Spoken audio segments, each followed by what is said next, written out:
Commander Zextera stood at the viewport of the exploration vessel Silent Observer, her crystalline eyes fixed on the blue marble hanging in space before them. Earth looked exactly as it had in the old records: pristine oceans, swirling white clouds, and green continents that had once teemed with life. The only difference was the complete absence of any technological signatures emanating from its surface. Atmospheric composition confirmed, Commander, reported Lieutenant Koldar from his sensor station. Oxygen levels at 21%, nitrogen at 78%, with trace amounts of argon and carbon dioxide. Remarkably stable for a planet that's been abandoned for over 3,000 cycles.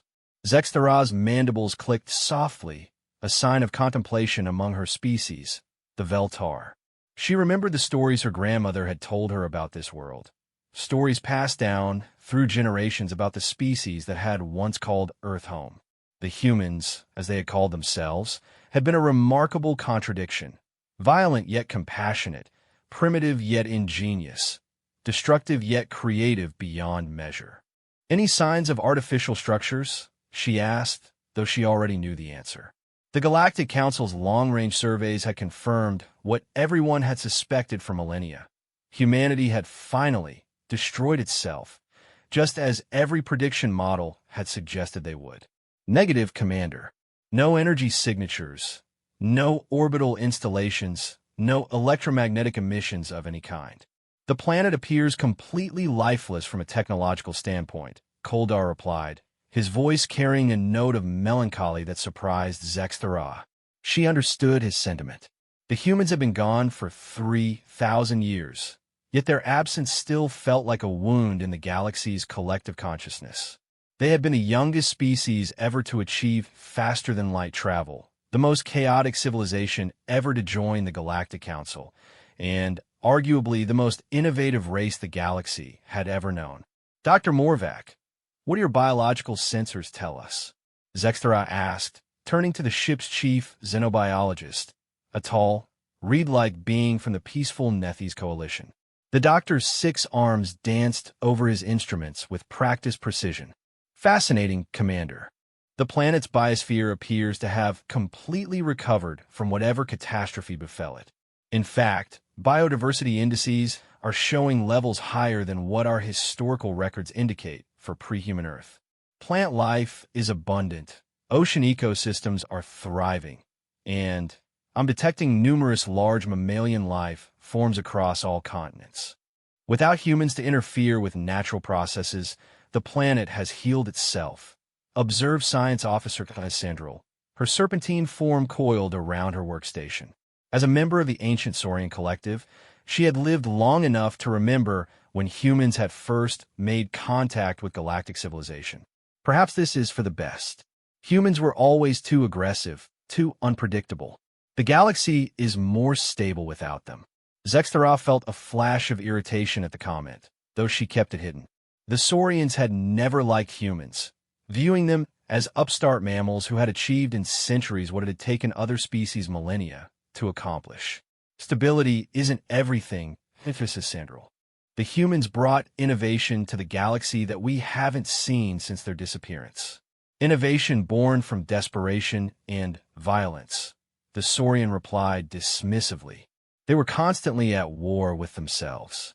Their own historical records show thousands of conflicts, weapons of mass destruction, environmental devastation. Their extinction was inevitable. And yet, Dr. Morvac interjected quietly, "They also gave us advances in quantum computing, terraforming technology, and faster-than-light communication that we still use today. Their music and art continue to be studied across the galaxy. They were complex beings, capable of both great destruction and remarkable creation."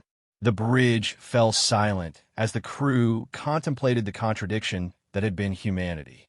Zextera had studied human history extensively during her academy years, fascinated by their rapid technological development and their complex social structures. Unlike most galactic species, which had evolved from hive minds or collective consciousnesses, humans had been true individuals, each one unique, unpredictable, and capable of extraordinary achievements or terrible failures. Commander, we're receiving authorization to proceed with surface exploration. Announced Communications Officer Vexaniel. The Galactic Council wants a full survey of human ruins and any artifacts that might have survived the centuries. Zextara nodded. Prepare the survey shuttles. I want teams deployed to the major population centers marked in our historical databases. Dr. Morvac, I want you to analyze any preserved biological samples you can find.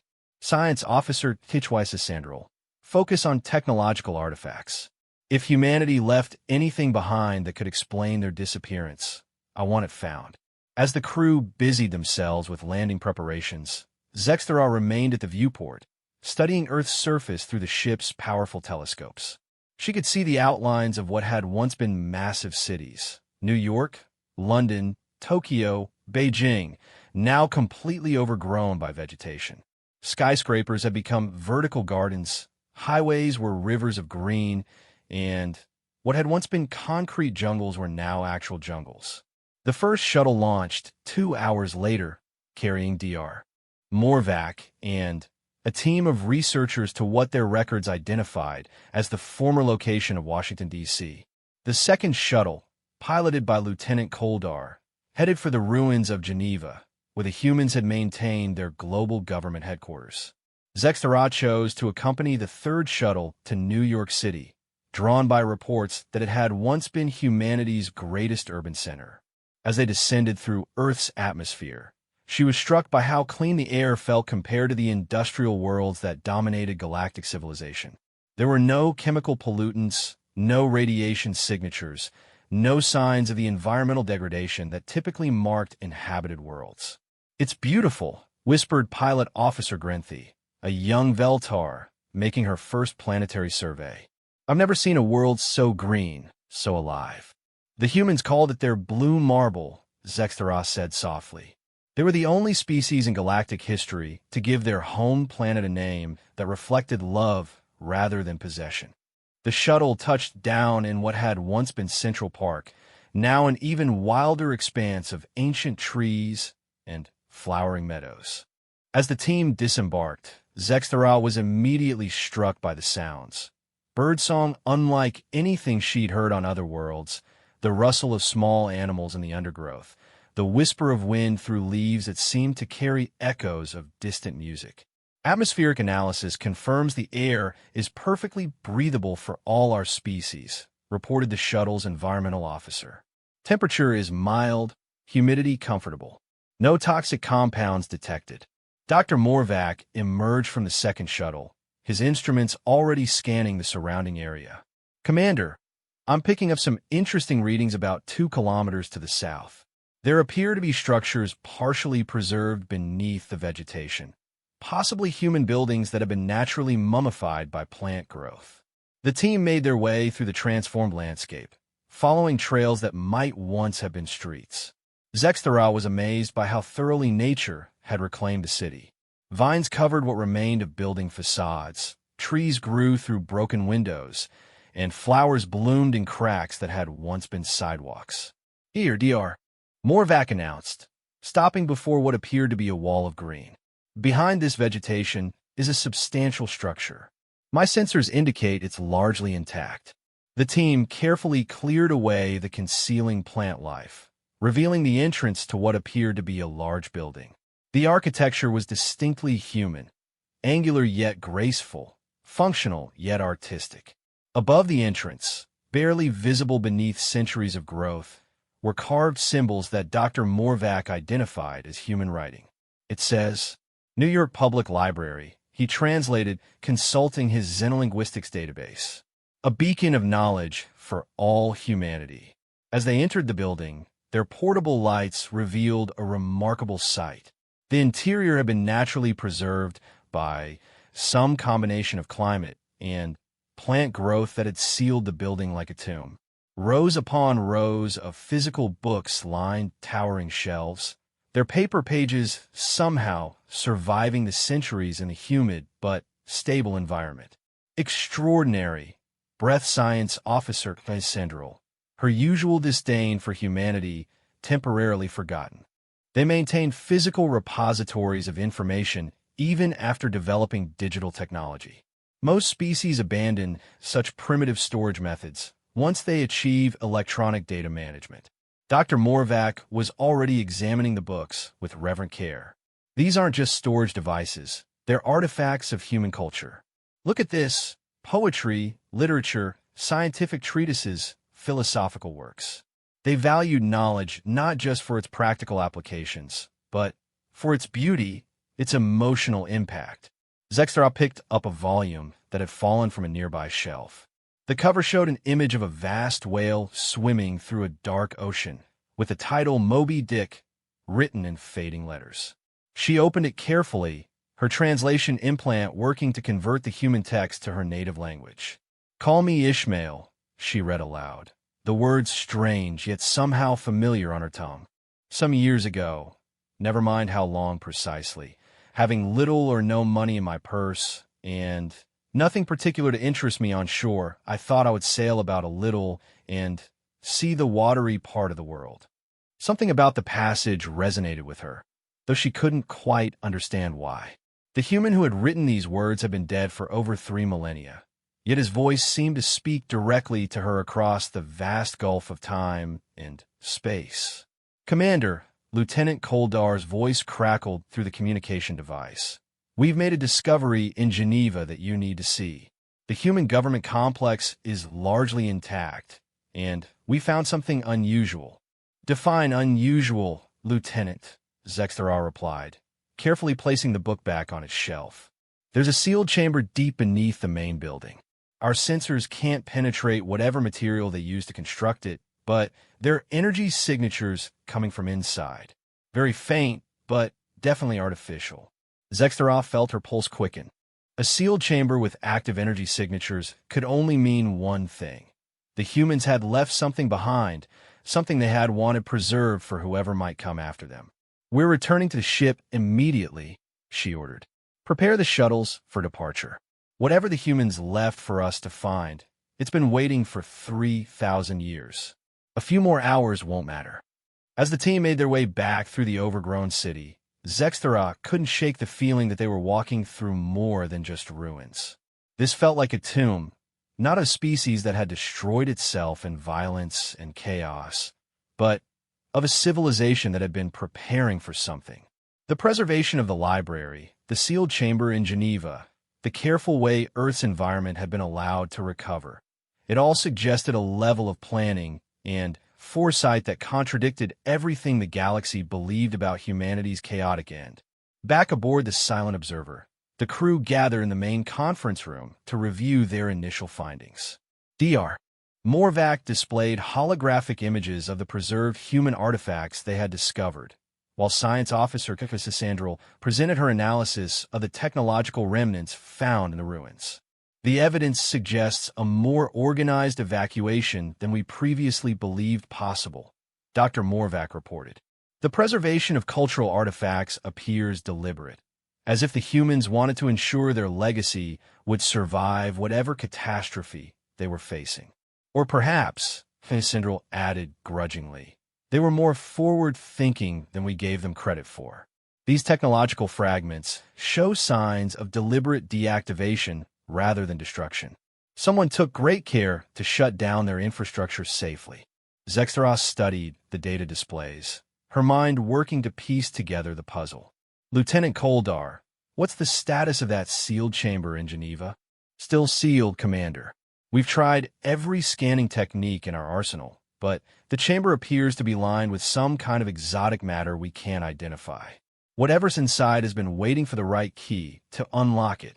"Then we find that key," Zextra declared.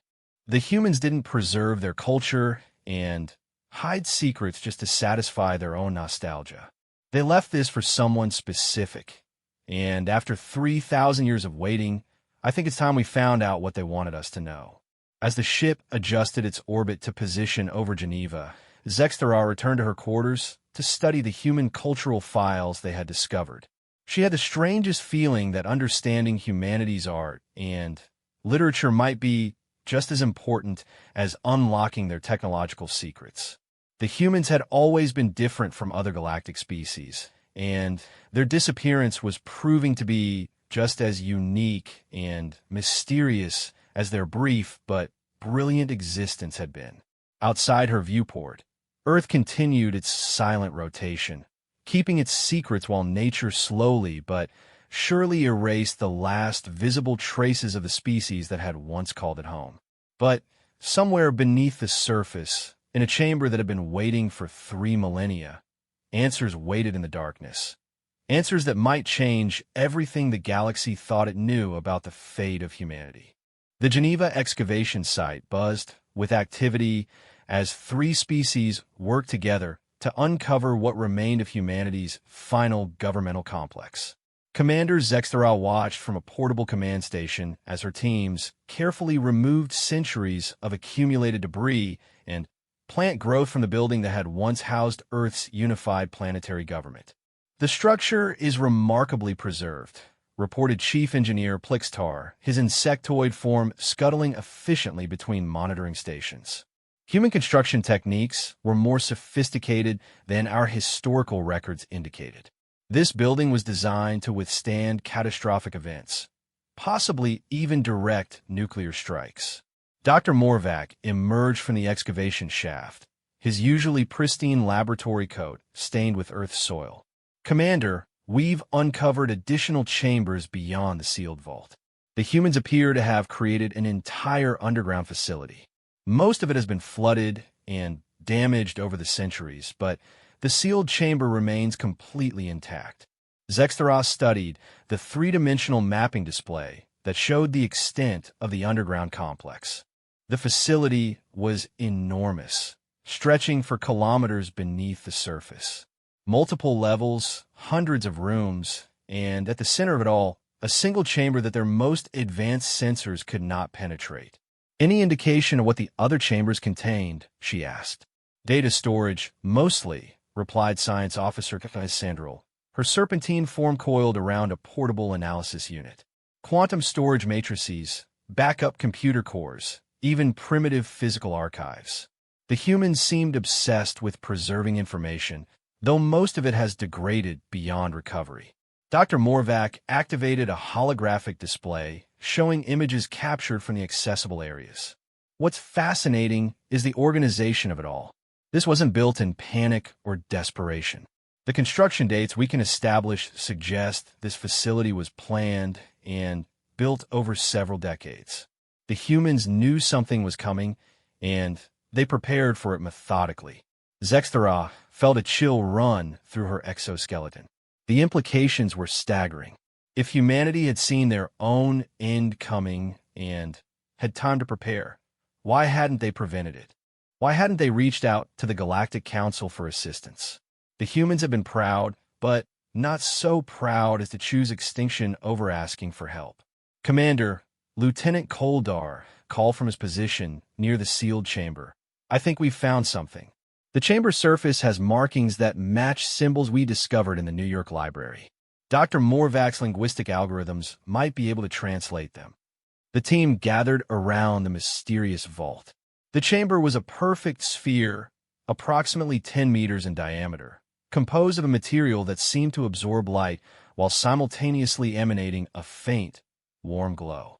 Etched into its surface were hundreds of symbols, some recognizable as human mathematical concepts, others completely alien to galactic knowledge. Dr. Morvac ran his translation matrices over the symbols for several minutes before his excitement became visible in his body language. Commander, this is extraordinary.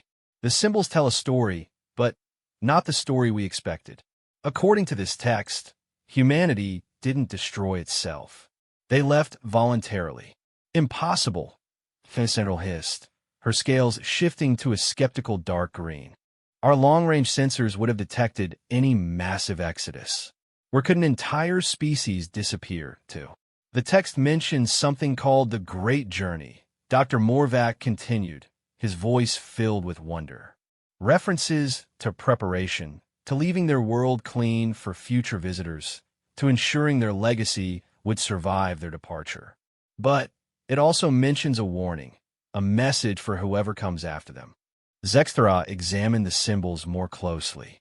Among the mathematical formulas and astronomical coordinates, she could see images that appear to be star maps. These coordinates, she said slowly, they don't correspond to any known star system in our databases. That's because they're not in our galaxy, Lieutenant Koldar announced, his voice tight with surprise. I've run the calculations 3 times. These coordinates point to the Andromeda Galaxy, over 2.5 million light-years away. The team fell silent as the implications sank in. Even with humanity's advanced faster-than-light technology, a journey to another galaxy would take thousands of years. It would be a one-way trip requiring generational ships and technology far beyond what humans had possessed when they disappeared from galactic society. There's more, Dr. Morvac said quietly. The text indicates that the sealed chamber contains what they call the final gift, something they left specifically for the species that would eventually find Earth. But it also contains a warning about something called the convergence. Before anyone could ask what that meant, the chamber began to emit a low humming sound. The symbols on its surface started to glow more brightly, pulsing in a rhythmic pattern that seemed almost like a heartbeat. It's responding to our presence, Chief Engineer Plixtar observed, his instruments detecting massive energy spikes from within the sphere. Whatever's inside has been monitoring our excavation. The chamber is activating itself. A section of the sphere's surface began to shimmer and fade, revealing an opening just large enough for one person to enter. Soft light emanated from within, and the air that flowed out carried a strangely familiar scent, something that reminded Zexthera of the flower she had smelled in the transformed New York. "I'm going in," she announced, ignoring the immediate protest from her team. "Commander, that's inadvisable," Sandra objected. "We have no idea what kind of defense mechanisms the humans might have installed." "The humans weren't known for killing visitors," Zexthera replied firmly. "If they wanted to harm us, they would have done something more direct than a mysterious sphere buried underground for 3,000 years. They left this specifically for whoever found it. I intend to honor their intention." She entered the chamber slowly, her suit's environmental systems immediately confirming that the air inside was not only safe, but somehow perfectly calibrated for her species' respiratory needs. The interior was larger than the external dimensions should have allowed, suggesting some kind of spatial compression technology that was beyond current galactic understanding. At the center of the chamber stood a single pedestal supporting what appeared to be a crystalline data storage device. As she approached, holographic displays began to activate around her, showing images of Earth as it had been during humanity's final years. But these weren't the scenes of warfare and environmental destruction that galactic historians had assumed. Instead, she saw massive construction projects, coordinated global efforts to preserve and restore natural habitats, and what appeared to be the systematic dismantling of industrial infrastructure. A voice began to speak, not through her translation implant, but directly in her native Veltar language, suggesting the humans had somehow prepared this message for multiple species. "Greetings, fellow children of the stars. If you're hearing this message, it means you have found our world as we hoped you would. We are the species you knew as humanity, and by the time you discover this chamber, we will have been gone from this galaxy for many centuries." The holographic displays shifted to show images of massive ships under construction in space. Vessels of a design unlike anything in galactic databases, incorporating technology that seemed to blend science and art in ways only humans could achieve. "We did not destroy ourselves, as your models likely predicted. We chose to leave, not out of despair, but out of hope. Our scientists discovered something that changed everything we thought we knew about the universe, about life itself, and about the future that awaits all intelligent species." The voice paused, and new images appeared. Astronomical data showing massive structures moving through the void between galaxies, structures that dwarfed entire star systems and pulsed with energy that registered on sensors as something between technology and biology. "We call them the architects, beings of such ancient origin and vast intelligence that they predate not just our galaxy, but perhaps the formation of galaxies themselves. They are not hostile, but neither are they benign. They are gardeners, and galaxies are their gardens. They plant the seeds of life, nurture the growth of intelligence, and when a galaxy reaches a certain level of development, they harvest what they have grown. Zextera felt her blood freeze as the implications became clear. The voice continued, now taking on an urgency that carried across species barriers. The harvest of our galaxy is approaching. Not tomorrow, not next year, but within the next few millennia. The architects move slowly by our standards, but their approach is inevitable. When they arrive, they will evaluate every species, every civilization, every form of intelligence that has evolved. Those that meet their criteria will be preserved and transported to serve purposes we cannot fully comprehend. Those that do not. The holographic displays showed images of dead star systems, worlds stripped of all life, entire civilizations reduced to cosmic dust. We discovered this truth through our deep space exploration missions. Missions that the Galactic Council was never informed about, because we knew that knowledge of the architects would cause panic and chaos. We found evidence of previous harvests, galaxies that had been stripped clean and left empty except for the basic building blocks needed to start the cycle again. New images appeared showing the massive ships again, but now Zextera could see that they were filled not with warriors or refugees, but with families, children, entire communities preparing for an unimaginable journey.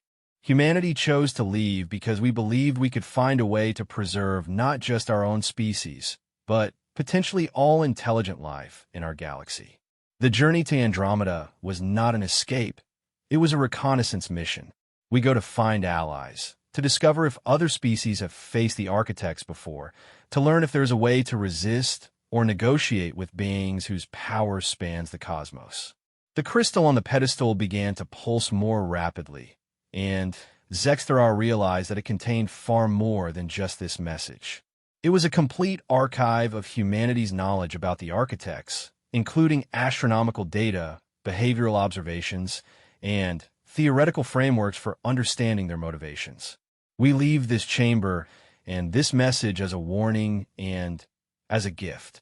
The warning is this: the signs of the architect's approach are already visible to those who know how to look for them. Certain star systems have begun exhibiting energy fluctuations that match the patterns we observed in dead galaxies. The harvest may begin within the next 2,000 years. The holographic displays shifted to show real-time astronomical data from various sectors of the galaxy, highlighting energy signatures and stellar anomalies that suddenly took on a terrifying new significance. The gift is our knowledge, our research, and our hope. We have left detailed plans for the kind of ships needed to escape the galaxy, along with the coordinates of possible destination points where intelligent life might find sanctuary. We have also left something else, a message beacon that we will activate when we reach Andromeda. If we reach Andromeda, that will provide updates on what we discover there. The human voice took on a tone of profound sadness mixed with determination. We know that by revealing this truth, we are ending the age of innocence for our galaxy. We know that this knowledge will change everything, that will force impossible choices upon civilizations that have never had to contemplate their own mortality on such a scale. But we also know that ignorance will not save anyone when the architects arrive. The crystal's pulsing slowed, and Zextera realized the message was coming to an end. We go now into the dark between stars, carrying the hopes and dreams of Earth with us. We may find other survivors from previous harvests. We may discover ways to communicate with the architects themselves. We may fail entirely and become lost in the void. But we go willingly because to stay would mean waiting helplessly for the end. To those who remain, we offer this advice: prepare, unite, and never stop hoping. The universe is stranger and more dangerous than any of us imagined, but it is also more wondrous. Intelligence, creativity, and the capacity for love exist throughout the cosmos. These qualities are worth preserving, worth fighting for, worth any sacrifice. We leave our world clean and beautiful because we hope that someday, when the danger has passed, some remnant of galactic civilization might return here and begin again. Earth was our cradle, but it need not be our grave. May it serve as a sanctuary for whatever comes after us.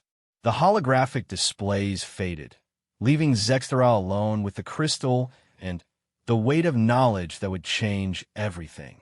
As she carefully lifted the archive from its pedestal, she realized that humanity's greatest gift to the galaxy might also be its most terrible burden. Outside the chamber, her team waited anxiously for her return. She could see the questions in their eyes, the curiosity about what she had discovered. In a few moments, she would have to share humanity's final message with them, and, through them, with the entire galaxy. The Age of Innocence was about to end, and the Age of Preparation was about to begin.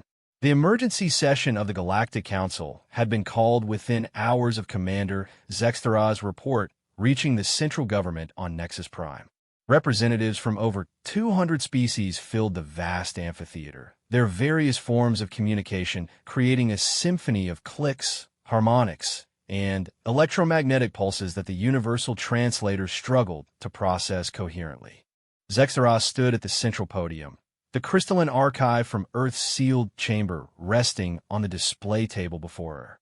Around the chamber's perimeter, massive holographic screens showed the astronomical data that humanity had gathered about the architects, data that painted a picture of cosmic horror beyond anything the galaxy's greatest minds had ever contemplated.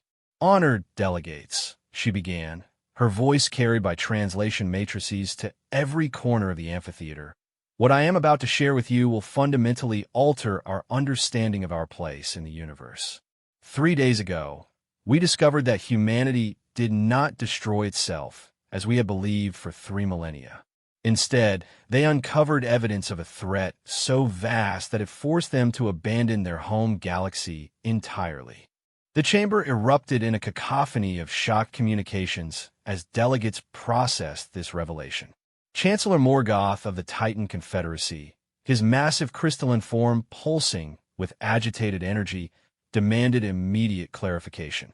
"Commander Zexthara, you're asking us to believe that an entire species, a species known for its aggression and territorial nature, voluntarily abandoned the galaxy? This is preposterous. Present your evidence immediately."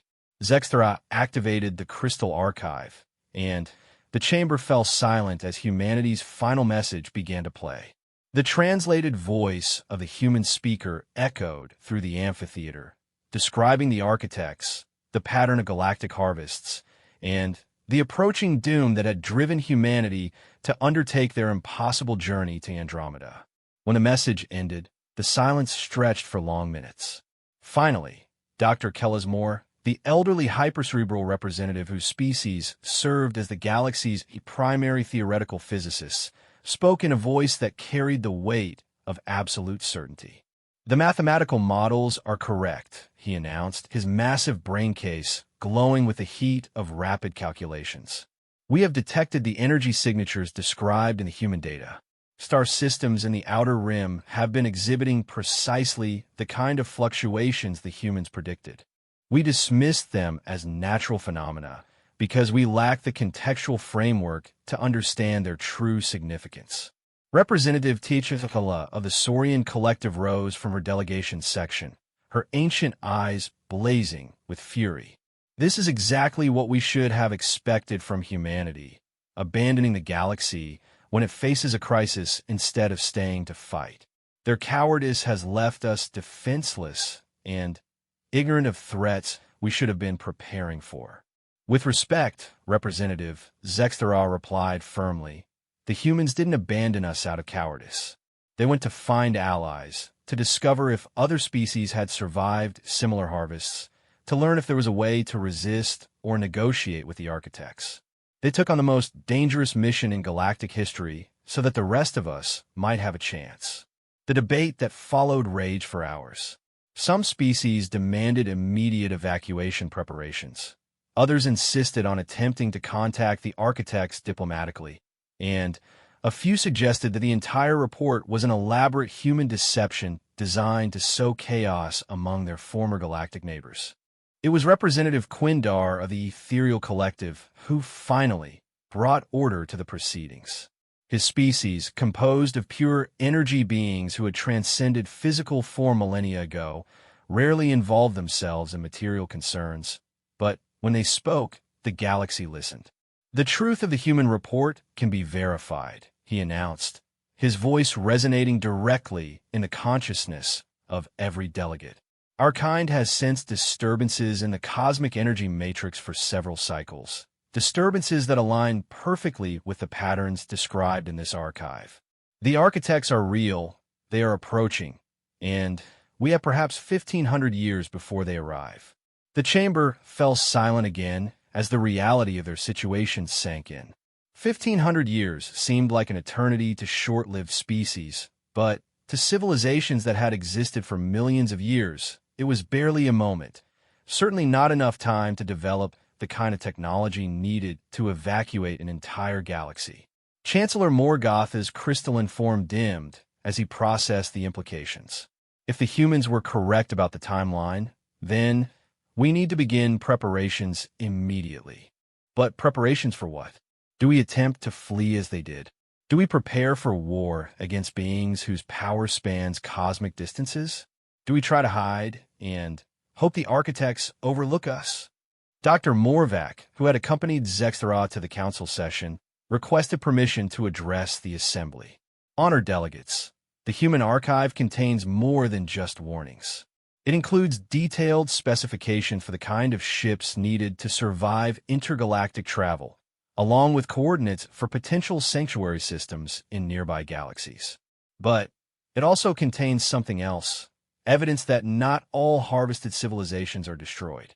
He activated a new section of the human data, showing images that took the breath away from oxygen-breathing delegates and sent energy beings flickering with surprise. The images showed massive structures, cities that spanned entire star systems, inhabited by beings that appeared to be amalgamations of different species. The humans discovered evidence that some harvested civilizations are preserved and integrated into what they called architect society, vast communities that serve purposes we don't fully understand but that clearly value intelligence and creativity. The criteria for selection appear to be based on a species' potential for growth, their unique contributions to galactic culture, and their ability to work cooperatively with other forms of life. Representative Vexthalen of the Peaceful Commerce Guild, her merchant-oriented species always quick to spot opportunities, leaned forward with interest. "Are you suggesting that being harvested might not mean extinction? That some of us might survive in service to these architects?" The humans theorized that the harvest is not random destruction, but careful selection, Dr. Morvac confirmed. Some species are preserved, others are allowed to continue existing at lower technological levels, and still others are apparently eliminated entirely. The pattern suggests that the architects value diversity of thought and creative problem-solving above military might or territorial control. This revelation sparked a new wave of debate. Species that had built their identities around military prowess began to reconsider their priorities, while peaceful, intellectual civilizations found themselves in the unexpected position of being potentially valuable to cosmic entities beyond imagination. Science Officer Sandrel, who had remained skeptical throughout the proceedings, finally spoke. "Even if we accept all of this as truth, we still face the fundamental question of what we can actually do. The humans had a 3,000-year head start on us, and they chose to flee. We have only 1,500 years and a much larger population to consider. The logistics of evacuating even a fraction of our civilizations would be impossible. Perhaps evacuation isn't the only option," suggested Representative Morketh of the Deep Thinkers, her tentacles weaving complex patterns as she processed multiple probability matrices simultaneously. "If the architects value intelligence and cooperation, perhaps we should focus on demonstrating those qualities rather than trying to hide or flee from them." Zexteros studied the holographic displays showing the current distribution of galactic civilization. Over 200 species, thousands of worlds, trillions of beings. The scale of the challenge was overwhelming. Yet as she looked at the assembled delegates, representing the greatest diversity of intelligent life ever gathered in one place, she began to see possibilities that the humans, acting alone, might not have considered. The humans made their choice based on the information they had and the resources available to them, she said slowly. But we have advantages they didn't. We have time to prepare, we have the combined knowledge and capabilities of hundreds of species, and we have their research as a starting point rather than having to discover everything from scratch. Chancellor Morgoth's crystalline form began to pulse with renewed energy. You're suggesting a coordinated response? Every species working together toward a common goal. I'm suggesting we do what the galaxy has never done before. Truly unite, Zexteros replied. Not as a loose confederation of independent civilizations, but as a single entity capable of planning and executing strategies on a galactic scale. We have 1,500 years to transform ourselves into something worthy of survival, whether that means joining the Architect Society, negotiating with them as equals, or finding ways to resist their harvest entirely. The silence that followed was different from the previous silences, not the silence of shock or despair, but the silence of beings contemplating possibilities they had never imagined. Representative Quindar of the Ethereal Collective spoke first. Such unity would require sacrifices from every species. We would need to share our most closely guarded technologies, abandon territorial disputes that have lasted millennia, and subordinate individual interests to collective survival. The alternative, Dr. Morvac added quietly, is facing the architects as a divided galaxy, with each species making separate decisions based on incomplete information. The human data suggests that previous harvests succeeded partly because the civilizations involved never learned to coordinate their responses effectively. Over the following hours, the Council began to outline what would become known as the Unity Protocol, the most ambitious cooperative effort in galactic history. Species would share their unique capabilities, with the insectoid builders coordinating massive construction projects, the hypercerebrals developing new technologies based on human research, the energy beings monitoring cosmic conditions for signs of the architect's approach, and hundreds of other civilizations contributing their specialized knowledge to common goals. Some delegates argued for multiple parallel strategies, building evacuation ships for those who chose to flee, developing communication protocol for those who wanted to attempt diplomatic contact with the architects, and creating hidden enclaves for those who prefer to hide and hope for the best. Others insisted that dividing their efforts would doom them all, that only by focusing their combined capabilities on a single approach could they hope to achieve something beyond humanity's desperate exodus. As the session entered its second day, Zexteros found herself thinking about the preserved human library in New York, about the voice that had called across centuries to warn them of approaching darkness. The humans had faced this knowledge alone, had made their choice in isolation, carrying the burden of truth without the comfort of shared understanding. The galaxy would not make that mistake. Whatever they chose to do, they would do it together, as a united community of intelligent beings determined to survive whatever cosmic forces awaited them. The age of galactic independence was ending, and the age of unity was about to begin, forged in the crucible of existential threat and tempered by the hard-won wisdom of a species that had already paid the price for cosmic awareness. But even as hope grew in the council chambers, monitoring stations across the galaxy continued to detect the energy signatures that marked the architect's slow but inevitable approach. Time was running out, and the real work was just beginning. 1,000 years had passed since the discovery of humanity's warning in the sealed chamber beneath Geneva. The galaxy had transformed itself beyond recognition, shaped by the Unity Protocol into something unprecedented in cosmic history.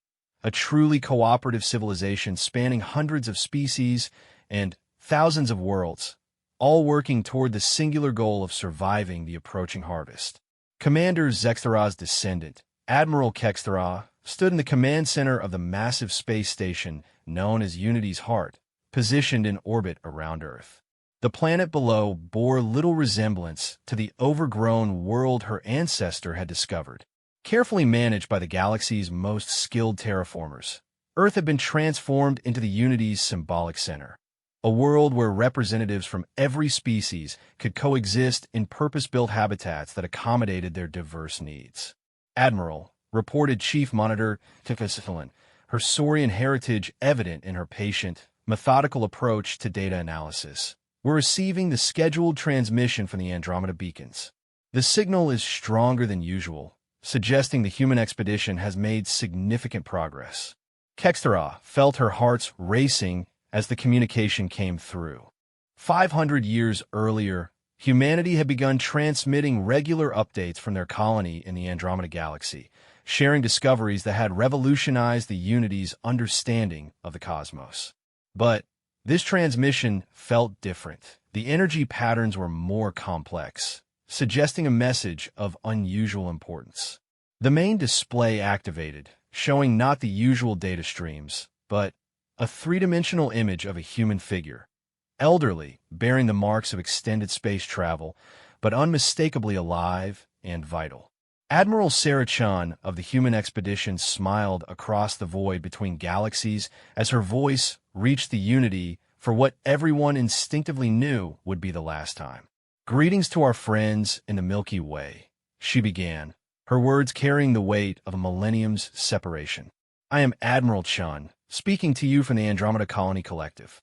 This will be our final scheduled transmission before the harvest begins in your galaxy. What I have to tell you will challenge everything we thought we understood about the architects and their purpose." The image shifted to show the human colony, but it wasn't the struggling refugee settlement everyone had expected. Instead, vast cities floated in space around multiple star systems, their architecture a stunning blend of human engineering and something else entirely. Beings moved through the structures. Humans, yes, but also creatures that belonged to no species in any galactic database. "We were not the first to flee to Andromeda," Admiral Chun continued. "We found survivors here from dozens of previous harvests, species that had escaped or been evacuated from galaxies across local space over millions of years. The architects have been conducting these harvests since before a galaxy was fully formed, and each time, some civilizations managed to preserve themselves in refuge galaxies like this one." Chief Engineer Voxmarin, descendant of the insectoid species that had revolutionized galactic construction techniques, buzzed with excitement. "Admiral, the implications of this discovery could change our entire strategy. If refugee populations have survived previous harvests, there's more," Admiral Chen's image said, as if responding to their conversation in real time despite the impossible distance. "The survivors we found here have been studying the architects for millions of years, and they've discovered something crucial about the harvest pattern. The architects are not conquerors or destroyers in any sense we understand. They are gardeners, as we suspected, but their garden encompasses far more than we ever imagined." The display changed again, showing a three-dimensional map of local galactic space spanning hundreds of millions of light years. Dozens of galaxies were marked with different colors, some pulsing with vibrant life, others dimmed and apparently dormant, still others showing the mixed patterns that suggested active harvesting. The architects harvest galaxies in cycles, but they also reseed them. Galaxies that were harvested millions of years ago are now showing new signs of life. Life that incorporates genetic and cultural patterns from the species that were harvested. The architects don't destroy civilizations. They transform them, preserve them, and eventually replant them in new configurations designed to produce even greater diversity and complexity. Dr. Helix Soren, the Unity's chief theoretical physicist, activated her own communication panel. "The energy requirements for such operations would exceed anything we've calculated. How do the architects maintain the infrastructure needed to manage entire galactic life cycles?" Admiral Chen's image smiled sadly. "That's the final revelation, Dr. Helix Soren. The architects themselves were once biological species like us. They're the ultimate product of previous harvest cycles, civilizations that achieved such perfect integration with their cosmic environment that they became the caretakers of life itself. They harvest not to destroy, but to elevate promising species to their own level of existence. The command center fell silent as the implications sank in. The beings they had feared as cosmic destroyers were actually the evolved descendants of species that had faced the same choice the galaxy now confronted. The selection criteria we discovered are more complex than we initially understood, Admiral Chin continued.